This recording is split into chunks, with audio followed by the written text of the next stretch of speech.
Hey, Shalom, Makim, Shalom. First and foremost, as always, I would like to give all praise, all honor, and all glory to Yahweh, Bahashem Yahweh Shai, Bahashem Merchakwadash. I would like to give double honors to the apostles, the bishops, and the elders of Great Millstone that taught us this truth, and that's what teaching is truth. And as always, much peace, love, and salutation to the elect, beginning with 144,000 all the way down to the large multitude that believes, and who the Lord will deliver in these last days. To you all, let's say Shalom. I'm the brother Tazamon from the Great Millstone Dallas camp, coming back today with another lesson. All right, and I pray this lesson will be edifying to the elect. And I want to do a brief lesson going in on this article that you see here on the screen. This is from thegatewaypundit.com. All right, and the article reads, it says, "Oh, the irony." It says, Mexicans lose their minds as Americans immigrate into their country for better living conditions. Let's read that again. Mexicans loses their minds, right? Mexican loses their minds as American immigrate into their country for better living conditions. Now, here it is. You have Donald Trump, dispatching ICE to, take out the illegal immigrants that are here in the States, as well as people who are citizens as well too. That's a new thing that they want to do now is even if you looked at as a citizen, and they deem you to be someone that could be a detriment to society, they want to invoke laws that can pretty much get you kicked out of America. But here it is, Esau. All right, here it is, but Esau is still migrating over to their lands, for better living conditions. And it's like, when you look at it, it's like it's very ironic how that takes place and how that happens. You see, and those Edomites that are out there in Mexico, they're being pretty much looked at and being ridiculed, for lack of better words, man. They're being looked at as being a stain in their land, man. Which really, when you look at Texas and New Mexico and things of that nature, those are really lands that were really once a part of Mexico. You know what I'm saying? But what did Esau do? Esau used a sword, all right, to amalgamate, that portion of the land into their own, as Esau does. The scripture says that he calls lands after their own names. As a matter of fact, let's get another one first. Let's get Habakkuk 2. He heapeth unto him all people. This is the book of Habakkuk 2. This is Habakkuk chapter 2, verse 5. Verse 5, it says, "Yea, also, because he transgresseth by wine, he is a proud man, neither keepeth at home, who enlargeth his desire as hell, and is as death, and cannot be satisfied." You see that? He can't be satisfied, but gathereth unto him all nations, and heapeth unto him all people. You see? So Esau heaps unto him all people, and he heaps unto him lands. As the scripture says that he calls lands after they call their lands after their own names. Let's get that. Okay? They call their lands after their own names. Okay? This is Psalm 49 and 11. All right, it says, "Their inward thought is that their houses shall continue forever, and their dwelling places to all generations. They call their lands after their own names." You see that? They'll call the lands that they conquer, and they'll change the name of that land after their own names, man. Look at America. Look at America named after Amerigo Vespucci. Which pretty much Amerigo Vespucci got, credited that name of America, or yeah, he pretty much got credited that name of America by what's his name, Martin Walzenmuller, if I'm not mistaken. He was a cartographer that pretty much gave Amerigo Vespucci the credit of the land of America as this land being here in this region of the earth. You see, you got a Leo Scipio Africanus, which goes into the name of Africa today. You see, you have like Rothschild Boulevard, you have St. Louis, which goes into the expeditions of Lewis and Clark. All these various different lands what they had to do, they had to use their sword to conquer it, man. And then they'll call the lands after their own names. You see, so now Esau is being he's being greatly despised, man. Now don't get it twisted. He's been being greatly despised for a long time now, but it's now being made more and more evident. Okay, so you see here on the picture, it says kill a gringo, kill a gringo. Now this could all be used, all right, and I'm just reading this based upon the news, by the way, but this could all be used to further more persecution against the tribes. Okay, because we also know that it is controlled opposition as well too. You see, but these nations are getting fed up and tired, with not just the heathen, but even our own people are beginning to wake up to this devil's madness, man. You see, because remember the scriptures talk about how the Lord said that He will raise up thy son. Matter of fact, let me get that real quick. What's that in I ain't read that in a while. Is it Zechariah? I'm gonna type in the word Greece. Thy sons, O Greece. Yep, here it is. This is the book of Zechariah, chapter 9. Let's start at verse 12. All right, it reads. It says, "Turn you to the stronghold, ye prisoners of hope." All right, and the prisoners of hope that's turning to the stronghold ultimately are the elect of the nation of Israel. All right, and that stronghold begins with the names of Yahweh Bashem Yahweh Shai. All right, calling upon their names and in sincerity and in truth in these last days in the lands where we've been led captive, right? It says, even today do I declare that I will render double unto thee. And the rendering double goes into pretty much our payment, of captivity, and the debts that we paid, or the debts that we've accrued, all right, has been paid. And ultimately that debt, all right, that debt that we've accrued, that's been paid, it has been paid by Yahweh Shai's blood. All right.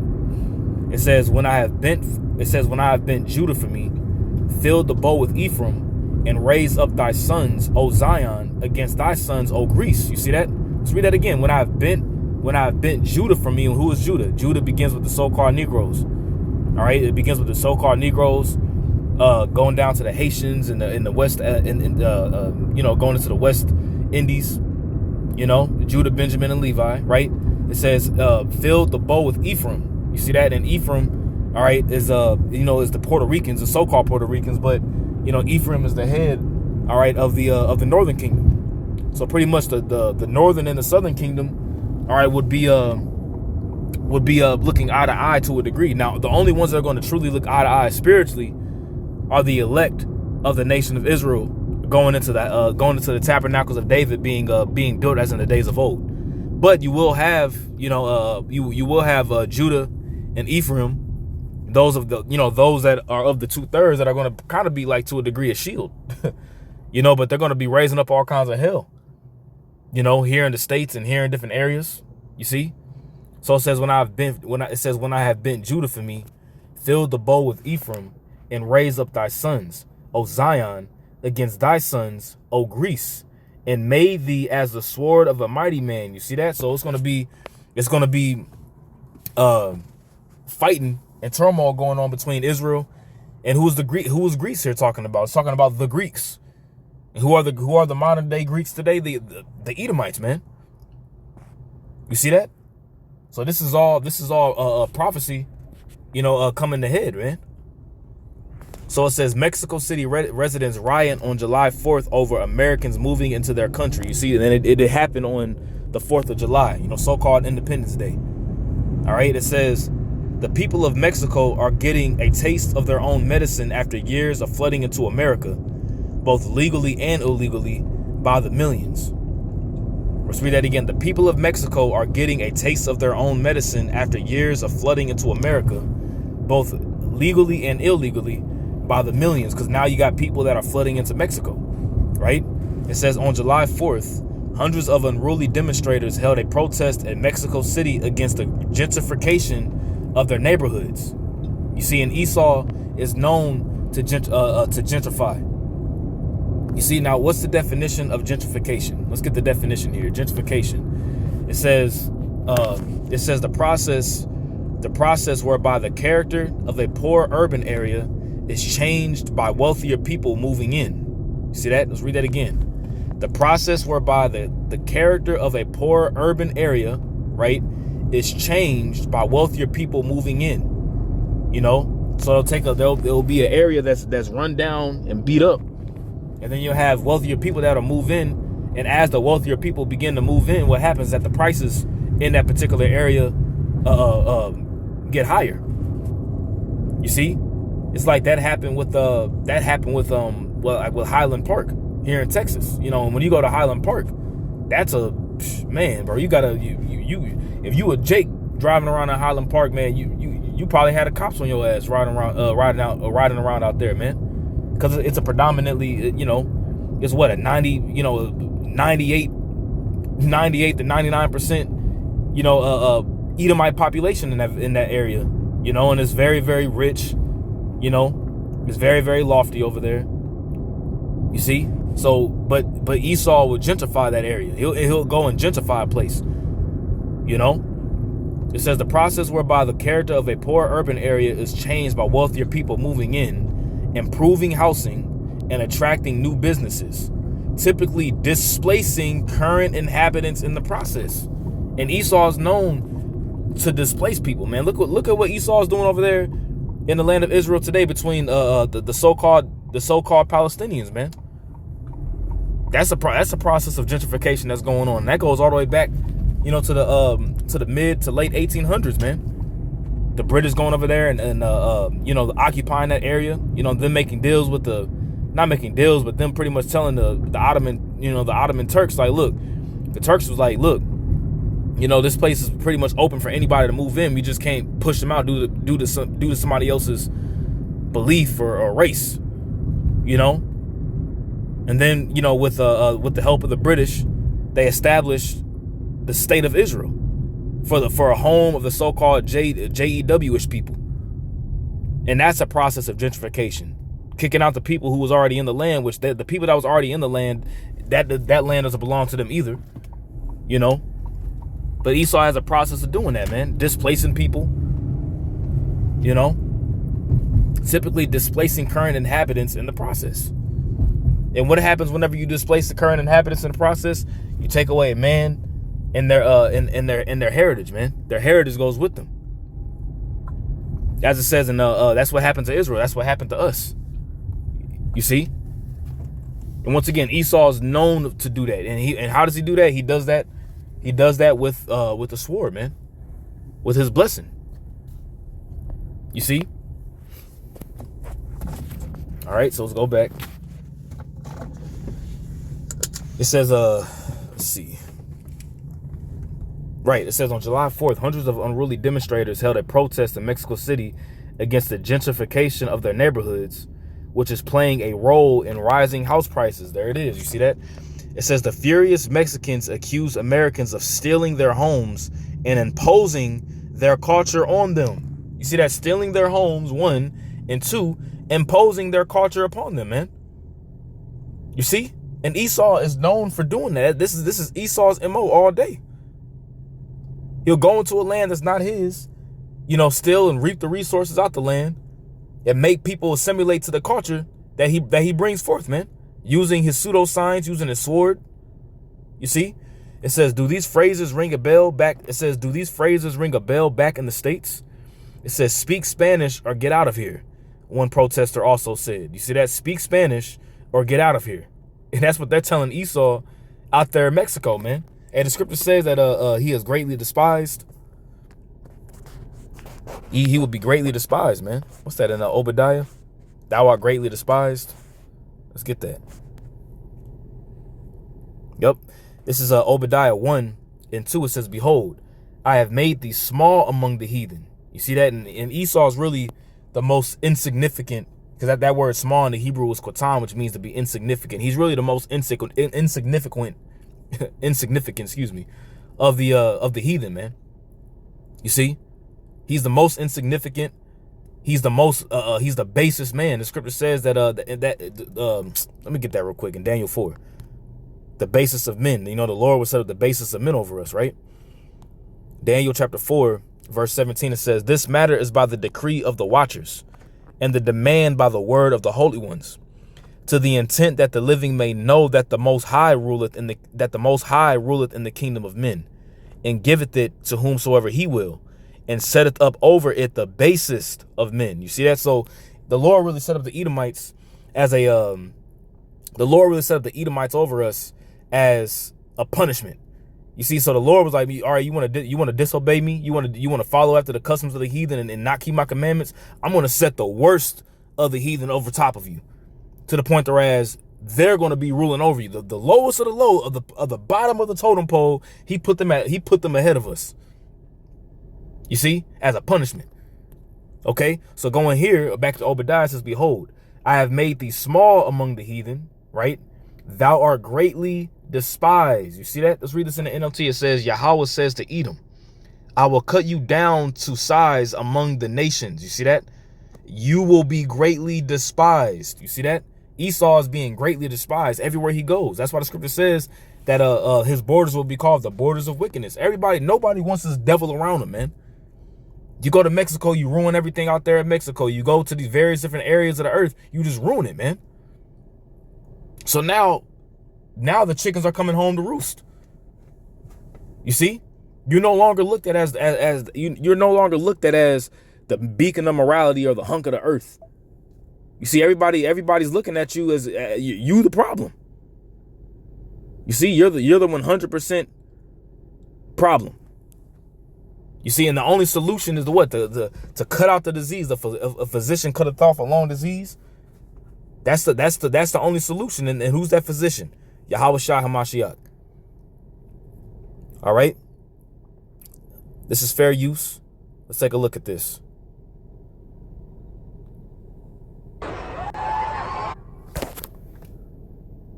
Let's see. It's fair use. Fair use.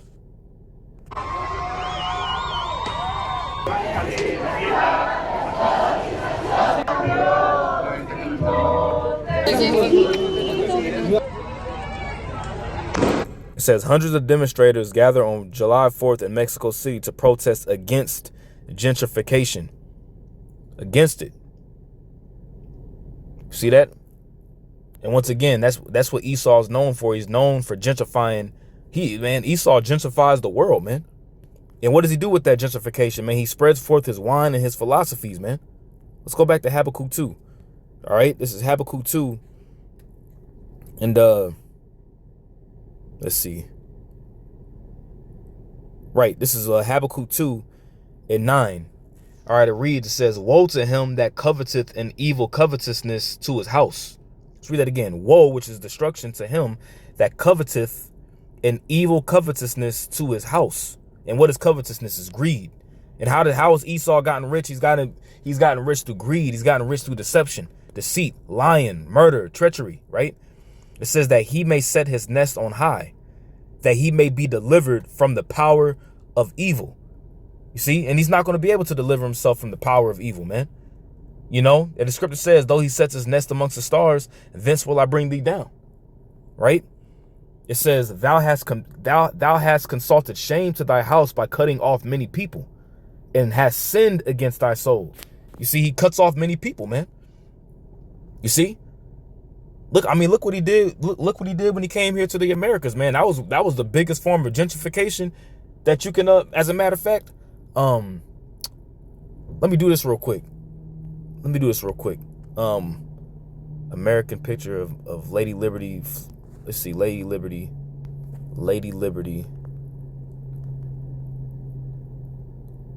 going through America. Portrait.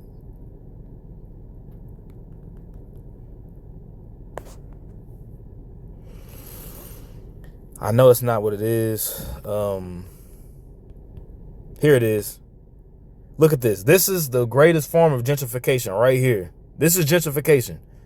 American progress. And when you look at this photo, right? When you look at this photo, you have advancement taking place, so-called advancement. You got power lines being put up. You got railroad stations and train tracks being put up. You got the settlers coming in. And what else do you see here, though? You got dead buffalo here, more settlers, people with guns and rifles. And then what do you have? You have the Native American, your so-called Native Americans being pushed out their lands, and they have it as being dark and all, death, grimy. But on this side, you got light.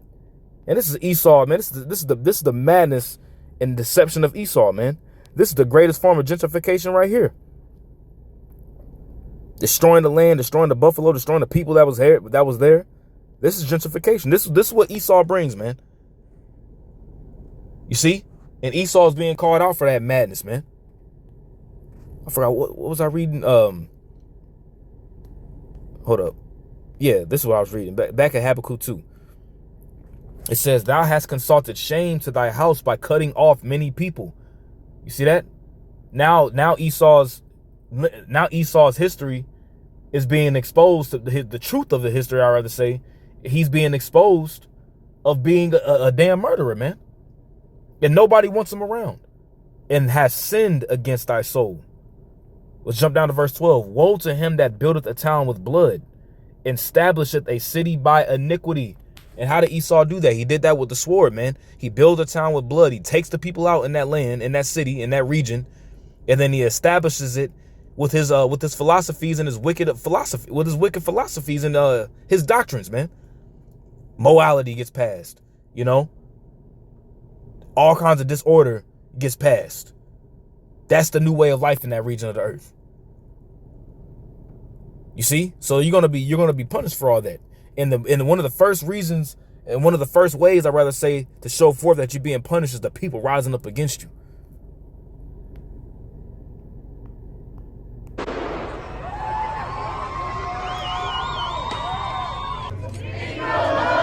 See that?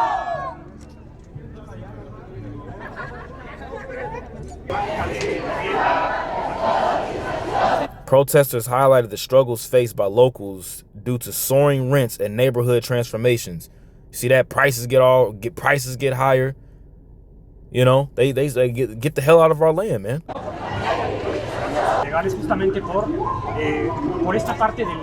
Gringo, go home. See? Thou art greatly despised. Thou art greatly despised, man. And the scripture says that Esau would be a fugitive and a vagabond in the earth. Okay?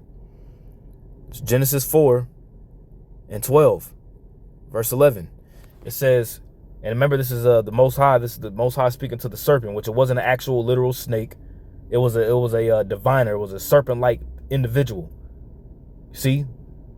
And that serpent-like individual and his lineage is back today through the Edomites. Okay? It says, and now art thou cursed from the earth, which hath opened her mouth to receive thy brother's blood from thy hand. See, let's read that again. And now art thou cursed from the earth. And he wasn't speaking to the serpent. That's my apologies. He was speaking to Cain. That's slip of the tongue. And now art thou cursed from the earth, which hath opened her mouth to receive thy brother's blood from thy hand. Because what did Cain do? Cain killed Abel, right? It says, when thou tillest the ground, it shall not henceforth yield unto thee her strength. That's why the earth is in the position that it's in right now, man. See, you gotta, the things nothing really grows to its strength. You see, due to the fact of what? Cain ultimately shedding the blood of his brother. And Esau's back in that spirit of Cain. You see, when thou tillest the ground, it shall not henceforth yield unto thee her strength. A fugitive and a vagabond shalt thou be in the earth. See that? A fugitive and a vagabond. Let's get the word fugitive and we'll get the word vagabond as well here too. Right? That word fugitive is nawai. Okay? That word is nawai. And it says quiver, wave, waver, tremble, totter. See that? To waver, to stagger. So he's going to be wavering and tottering, pretty much going back and forth in particular places of the earth. Right? It says participle, vagabond. It says totter, go tottering. You see that? He's going to be a vagabond. Okay? Now let's get the definition of vagabond, right? That word vagabond is nawad. Okay? That word is nawad. See, move to and fro, wander, flutter. He's never going to be still. You see? Move to and fro, wander aimlessly as a fugitive. You see that? He's going to move to and fro because a fugitive, when they're on the run, they can't be in a particular place. They got to always be on the run. They always got to be on the move. And that's what Esau does, man. That's why he tries to call lands after his own names, and he tries to, call himself after other people. What's that scripture, man? I'm having a brain fart right now. They want to say it's in Isaiah 25. I forgot how it goes. It was at the tip of my tongue.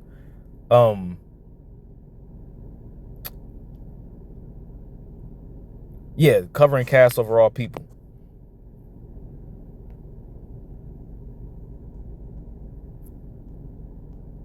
Why ain't this working?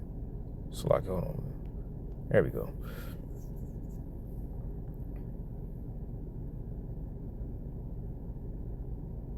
Yep. Isaiah 25 verse 7, it says, and he will destroy in this mountain the face of the covering cast over all people, and the veil that is spread over all nations. And that veil is really that veil of death, that's been spread over all nations, man. That mourning veil. You see, but that covering cast is Esau being able to so-called cover himself to make it as if he's all people, man. He's this person, he's that person, he's the real, he's the Jew, he's the JOO. He's this person, he's that person, but he's hiding who he truly is. He's hiding the identity that he's really the Edomite, man. And that he's the one that's been greatly despised by Yahweh Bashem Al Shai. All right, let's go back. The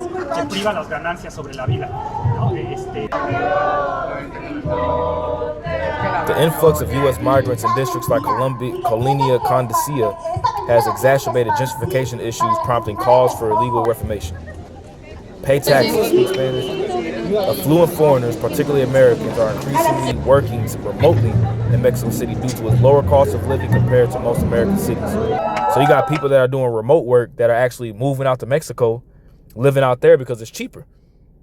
You see, it's cheaper, and you get more bang for your buck. So they like these Americans, right, are moving out to Mexico and taking over their neighborhoods, man, which is causing that area of the land to be increased, gentrified, and the people who are of that land don't necessarily make as much. They're being pushed out. They're being kicked out.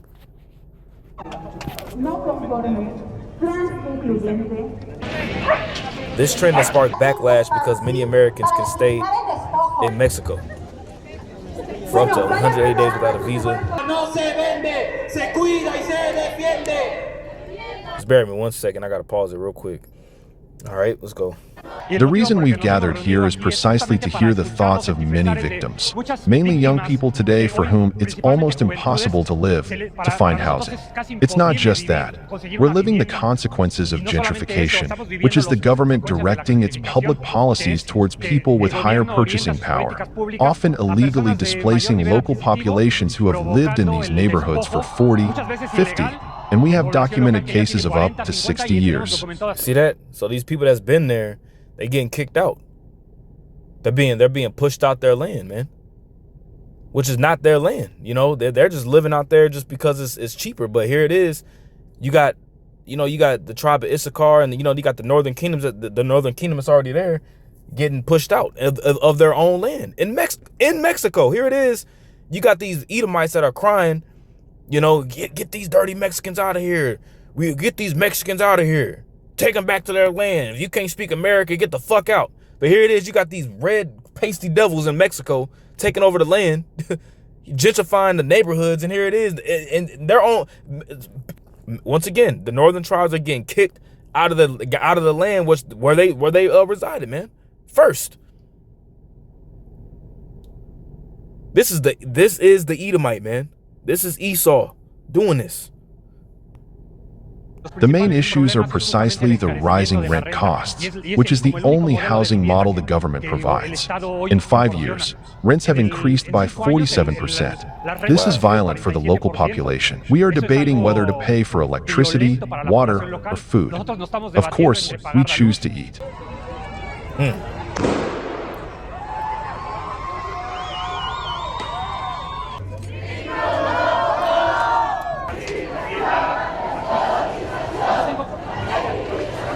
Justamente por Primarily, if they're going to come to live in a country, they have to contribute to that country. The first and simplest issue is legal migration. They come here with visas or no visas. And still the change in purchasing power generates these problems of gentrification and displacement. See that? So here it is, Esau taking over Mexico too. Which is not, it's not what's the word I'm looking for? It's not surprising, But you could very well see, you see that? In addition to the ironic cries, demonstrators sprayed graffiti across buildings targeting the gringos, supposedly ruining their paradise. And that's Esau. That's the devil, man. He ruins, he ruins everything, man. I gotta get it, man. He turns it, he's the one that he's the border of wickedness, man. Or Malachi 1. Right? Malachi 1 and 4 says, whereas Edom saith, we are impoverished, but we will return and build the desolate places. See that?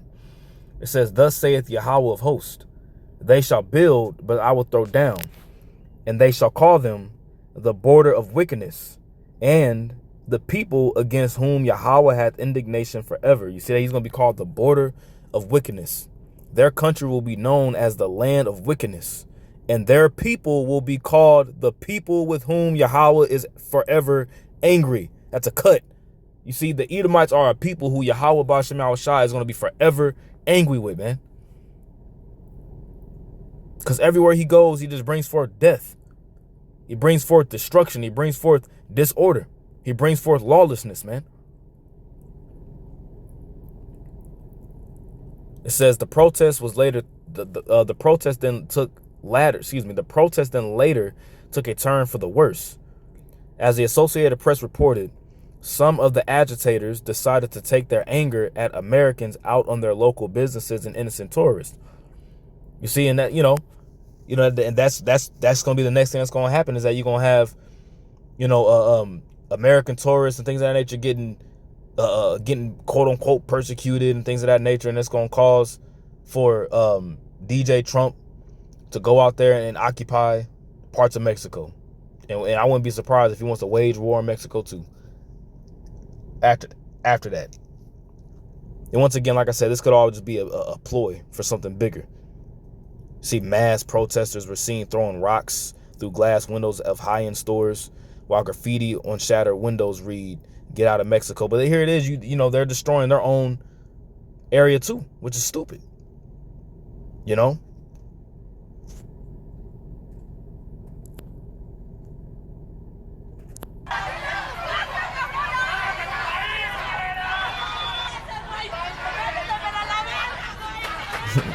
What's the scripture?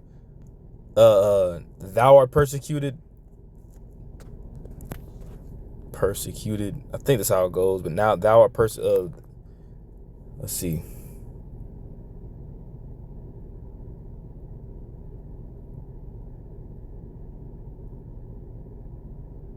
Yep, here it is right here. Isaiah 14:6, it says, he who smote the people in wrath with a continual stroke. He that ruled the nations in anger is persecuted, and none hindereth. You see that? Now you being persecuted. now the finger's being pointed at you. Everywhere you go. Now you being persecuted. How ironic, right?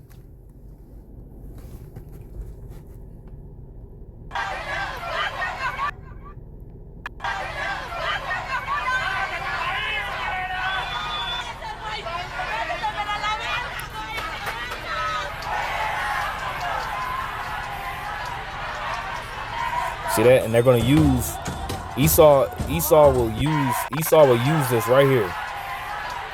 Esau will use this. And Esau will see this and plaster this all on the news to bring forth and wage war on you so-called Latinos, because of this that's going on in Mexico, and this will be posted all over the place. Because best believe a race war is being incited, for sure. Best believe that.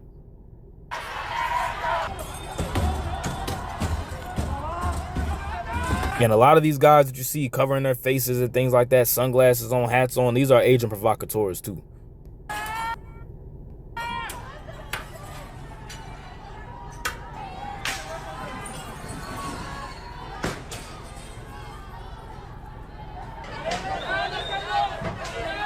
You still got them sitting there just having dinner still.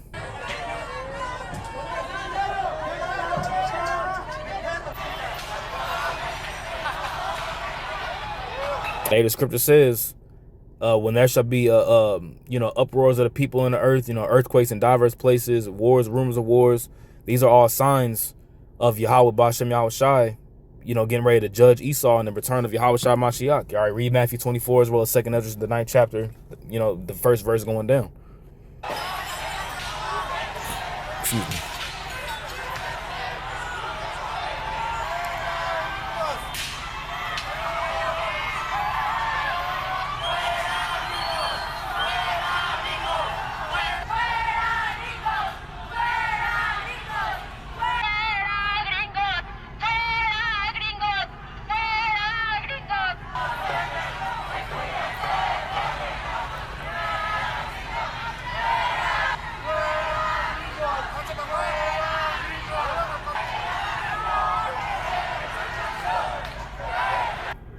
See, people tired of this man.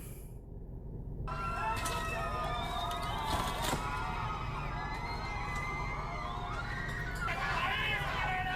y'all get the point. Y'all see what's going on.